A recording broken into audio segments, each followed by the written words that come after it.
Do you hate the thought of working past 55 or 60? Do you hate not being able to live the life you deserve today? Do you hate not knowing what your financial future looks like? It's time to stop doing what you hate. Here's your host, Mr. Harold Green. Hello, everybody. It is time to stop doing what you hate. Harold Green here with you today. Thanks for tuning in to the show. Hopefully you are having a fantastic day and a fantastic week.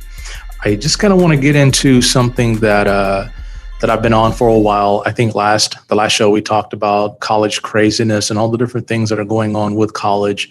And today I want to stay on that topic, but it's going to be about 529 plans, the pros and cons of having a 529 plan.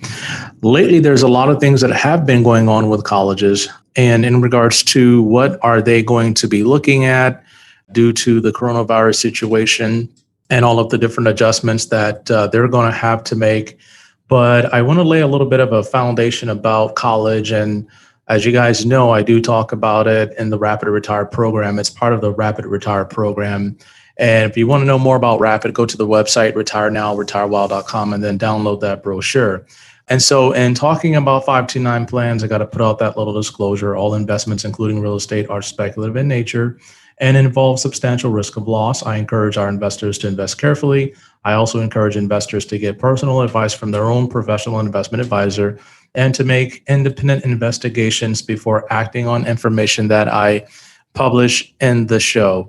And I'm just going to tip my hat to you guys real quick about how I feel about 529 plans.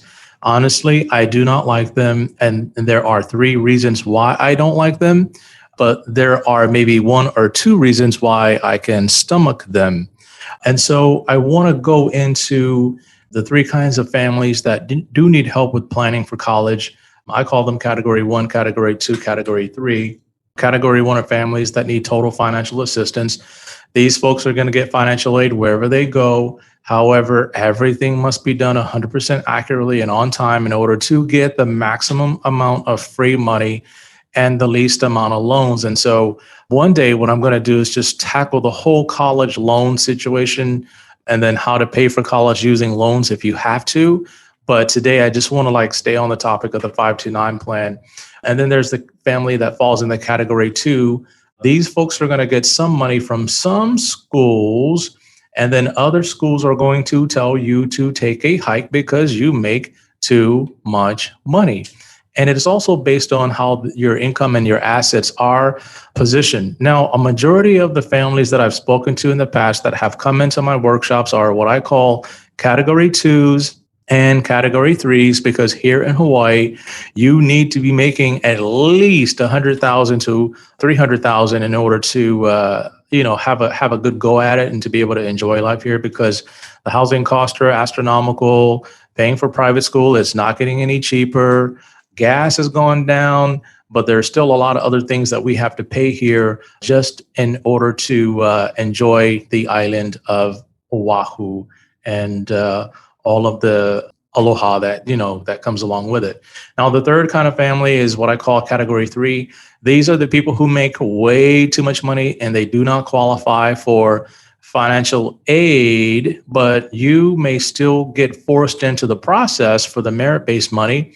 These people must also be concerned with paying for college in the most tax-efficient fashion and must take into consideration how this will affect all other financial aid, financial and retirement goals they may have. And the reason why is because category 3 families, they do make a lot of money. I would say category 3 for me would be anybody making over $250,000 to $500,000 or so, and that puts you in the category 3 range where colleges are basically going to tell you you're not going to get anything. But that's not necessarily true, because there are some colleges out there that will still give your kid a grant.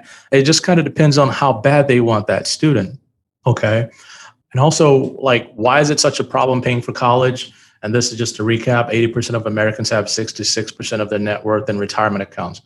I mean, I see a lot of people with more money in retirement than anywhere else. And so getting that money out is hard because you can only take $50,000 out of your 401k, and you have to have that paid back before you go get another 50,000 or so. So it just makes it really hard paying for college out of the 401k.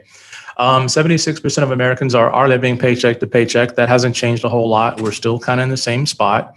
And then 56% of Americans say they have less than $1,000 in their checking and savings account combined. And then salaries have stagnated for most Americans, and their net worth has fallen. And the day and age that we're in right now and what's going on right now, people have had to raid their savings accounts, and some people have had to raid their 401ks just to like live. And so what I've seen in the past with parents, like, in all the years, people have about 1 or 2 years of the tuition saved. I see people hoping for scholarships, and when they don't get that money, they have to take on debt. I see students getting accepted to the college of their choice, but they can't go because mom and dad don't have the money. And then I see parents and students are like way too busy with today to plan for tomorrow. Like they have so many conflicting goals and things like that. And I also see parents making choices that prevent their students from getting the most free money, and they're following the wrong advice. And it's really hard for me when I see parents that are out there following bad advice when it comes to getting their students to college, because 9 times out of 10, the people giving that advice have no idea of what's going on in that person's household and what's going on in that family's finances. And I think that's just a tragedy.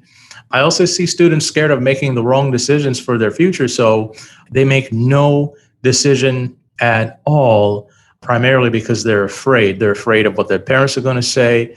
They're afraid of maybe what, other family members are going to say. And so these kids just clam up, and it's just really hard to get out of them what it is that we need in order to help them. So Kayla and I, my new assistant, Kayla, she graduated University of San Francisco with her degree in marketing and I guess business entrepreneurship. I don't really know exactly what the major was. I can't recall it, but it had a lot to do with marketing and business, and then, entrepreneurship and things of that nature. And her being a recent grad and going through this process, I met her when she was in, I think it was 11th grade in high school.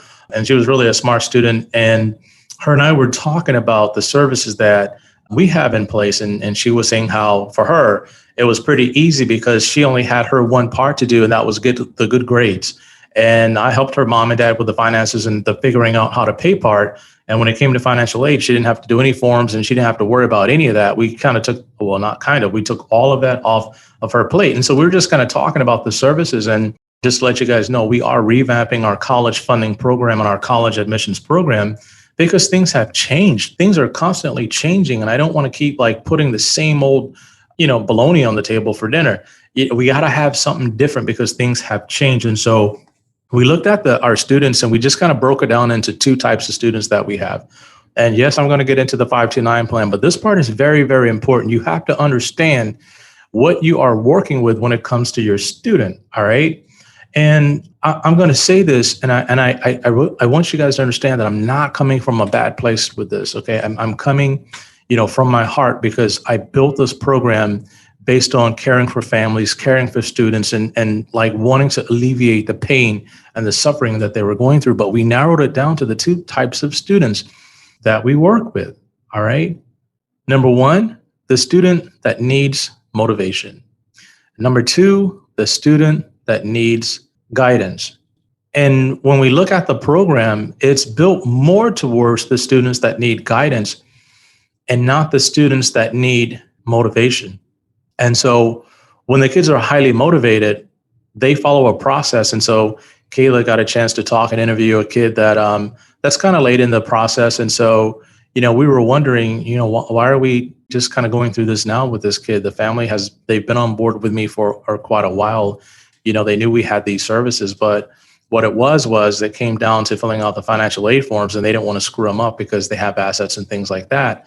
And so we just thought the student wasn't motivated, and that's why they weren't forcing the parents to, get in touch with us and like, hey, mom, dad, they got that program, let's get that started. Well, come to find out, the kid did have the motivation. It was just a miscommunication type of thing with the families. And so Caleb decided that after the interview, it was more of a guidance thing than a motivation. And here's the difference. When the kids don't have the motivation, the parents usually send them in to me to have that talk that I was talking about in the College Craziness show, where we have to really like hone in and talk about like the nitty gritty of why are we 17, 18 years old and don't know what we want to do with our life? What led to us getting to this point and being so unsure that, we can't figure out what it is we want to do and where it is that we want to go. And so we're going to revamp our services so that when we engage with students that are going to be in earlier grades, I would say seventh, eighth, ninth grade, starting as early as then, and determining, do they need motivation? Do they need guidance? And then if they need motivation, then how do we get them the motivation that they need in order to make a decision? Because we have to face the fact that some kids have no business being in college at all. And again, I'm saying this coming from a good place because, over 50% of kids don't graduate from college. And then the rest of them take between 6 and 10 years to graduate. And then the average age of a kid in college today is 25 years old. So that tells you a lot about where we are in this country when it comes to paying for college. And why are those kids in college when they're not supposed to be there? Well, I think it's because a couple of different things. I think it's the parents want them there because they needed them to be somewhere doing something productive and looking productive, because sometimes it's an embarrassment when, people ask, so what is your kid doing? They graduated high school, so what are they going to do? And you say, I don't know. Don't know. And some parents, they feel like it reflects poorly on them. But what my wife and I decided a long time ago was, what, we're going to raise our kids the way we believe they need to be raised. And we want to raise them to make a difference in the world. And so what they do with that is going to be totally up to them, whether it's great or it's not great. And we are not going to let that reflect on us. In other words, my son went to MIT and people are like, yeah, you must be so proud of him. And what I tell them was, I tell them this kindly. I tell them I'm extremely happy for my son. I'm extremely happy for him because he put in the hard work. He did it. We had a part to play in it, but I don't get prideful about it because it wasn't me sitting in those classrooms, staying up till 2 and 3 o'clock and pulling all-nighters and cracking out whatever MIT threw at him. That was all on him. So that's his badge to wear. He can pin that in his cap. That's his feather. That's his thing. But we are extremely happy for our kids because we feel they are making the right choices for themselves. And we had a small part to play. And at the other token, on the other hand, if they did something negative and they did something bad and it didn't look great, we wouldn't pin that on ourselves because we, as parents, we did the best that we knew how to do. We went the extra mile and we've done all of these things for our kids. And so getting into the whole 529 plan thing and what the deal is with it was started a long time ago. The government created the 529 plan to help parents out. It's kind of like the 401k. The 401k was created to bail out, I believe, this is just my professional opinion based on what I've seen, to bail out corporations from having to fund pensions because they have to put way more money in pensions than they have to put in 401ks. The only thing they do with a 401k is a match, but with a pension, they're responsible for the whole entire thing. The employee doesn't have to put in anything, right? So for a lot of corporations, when it starts to affect profitability, and that affects the stock price and on and on and on and on. So, when companies can trim their budgets and do those types of things, it's a boon for the stock market. And guess who takes, advantage of that? People who have money invested in stocks, right? And so they came out with the 401k to put that all on the worker. And then, the tax break for the employer is, look, I donate 3%, 6%, whatever, give them a match, and then, they're out the door. It's up to them what they do with that. Same thing with the 529 plan. The government created that so it would help parents save for college. But here's the problem that I see with the 529 plans. And as a fiduciary advisor, I do not recommend 529 plans for the following reason. Number one, only about 5% of the people in the United States who have them should have them. Why? Because again, you look at the top 1% of the people in this country, they can afford to dump the maximum into a 529 plan every single year and then, wait until their kids go to college. I mean, you can pay for private school out of that money and you can pay for college out of that money, and it's all tax free. So with the gifting and the rules of that nature, grandparents can dump tons of money into the 529 plans to help. The parents can dump tons of money into the 529 plans to help. And that's something Trump did to help open up that gate so more money could go into the 529 plan. The other reason I don't like the 529 plan is because most of them have very limited mutual funds in them that don't perform too well. And a lot of this stuff is based on time to college and time to use the funds. And so they begin to lower the risk inside the 529 plan so that by the time the kid gets ready for college, the money should be there, which is a smart thing from a financial planning perspective. In other words, taking some of that risk off the table. But in some cases, that's not really necessary, okay? Especially depending on the type of market that you're in. If you're in a bull market and things are going phenomenally well, okay, and your 529 plans are going more and more and more conservative because your kid's going to go to college in a year or two, that's something you want to take a look at and see if there's a way to, if you're going to invest for college, make sure you're taking advantage of the market as you're in it right now versus going into something like a lifetime fund, like, with your life cycle funds and your retirement plan. And that's just kind of like my thing with that. So if I were advising a parent and they were looking at saving for college, I use something called dual purpose dollars. We want to make sure that money can be used for multiple things, not just, set aside for college. And I talked about that in building a financial network where people are sitting there and they're compartmentalizing their assets and they can't use them. And so the kid says, well, I don't want to go to college. I'm not going to college. I didn't set up this 529 plan. You guys did. And so I've seen cases like that. And now parents are stuck with the 529 plan. They can give it to a family member like a niece or a nephew or something like that, or they can give it back to themselves and then they can go back to college. But I mean, what a waste, right? So that's another reason why I don't like the 529 plans. And the last reason I don't like the 529 plans, and the very biggest reason I don't like them, is because they hurt financial aid. And in this day and age, the average 529 plan has about $30,000 in it, and $30,000 is not enough to cover 4 years of college. But I've seen, when I do this little exercise in my workshop, and I'll tell you guys what it is, and you can do it for yourself. I did this exercise called My Plan to Pay for College. Okay. And it goes like this. And so you get the bill in the mail. All right. And your kid's already applied for college, all things being equal. And you told them, hey, you get some scholarship money from the school and, you get in, you got the grades and you work really hard and mom and dad are going to figure out the rest of it. All right. So now it's time to figure out the rest of it. Bills on your desk to pay for that first semester. And then it's like $25,000. Remember now, you already said we're going to cover it. All right. So $25,000 is sitting there on your desk. How are you going to pay for that? And what I want you to do is I want you to write down the 3 things that you would do to pay for it. Are you going to raid that 529 plan? Are you going to take a 401k loan? Are you going to take a home equity line of credit? Are you going to make the kid take loans and different things like that? All right. So write down what you think you would do. And then I have 3 questions about that. My number 1 is this: will your plan cover the entire cost of college? And it's either yes or no. Number 2, can you pay for college without changing your current lifestyle? In other words, if you go and you pay for that $25,000 in one fashion or the other, how is it going to affect your cash flow, right? Can you still save for retirement? And that's number 3. Can you still save for retirement before you die? You take out a $100,000 home equity line of credit and, you're sitting there trying to put $25,000 on it per semester or whatever it might be. How can you pay for that and still continue on to retirement before you die?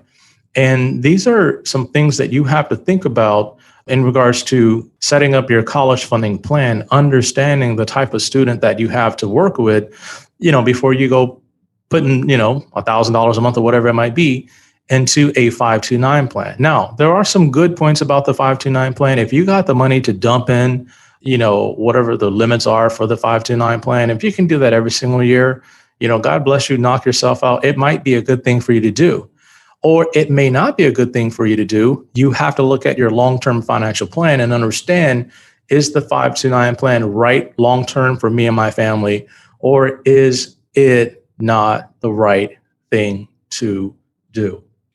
Okay. So I wanted to share with you guys today the pros and cons of the 529 plan. I know I did it in short fashion. I will come back to it a little bit later on down the road and talk about the loans and how things kind of tie in regards to the award letters and what colleges are going to be looking for. And we are revamping our college funding services. They're not bad now. They're really good. I feel that we just need to make them great. And as we see the changes in the college landscape and the financial aid process and how colleges are going to be viewing their students. And so if you need help with this process, or family members out there that have kids and they're not sure how they're going to get it done, maybe they've lost a job or maybe they're suffering through something and they have smart kids and they're motivated and they want to go to college, send them our way. I would love to talk with them. You guys have my number, 808-521-4401. And I want to help families before they start doing something that they hate. I want to help their students before they get into a college that they hate. And I just want to help them before they start going down the wrong path. All right. So you guys have been great today for allowing me to share with you this subject matter. Again, my number is 808-521-4401. And I do look forward to helping you with your goals, whether it be college, retirement, or whatever. And until next time, 1, 2, 3, let's get it.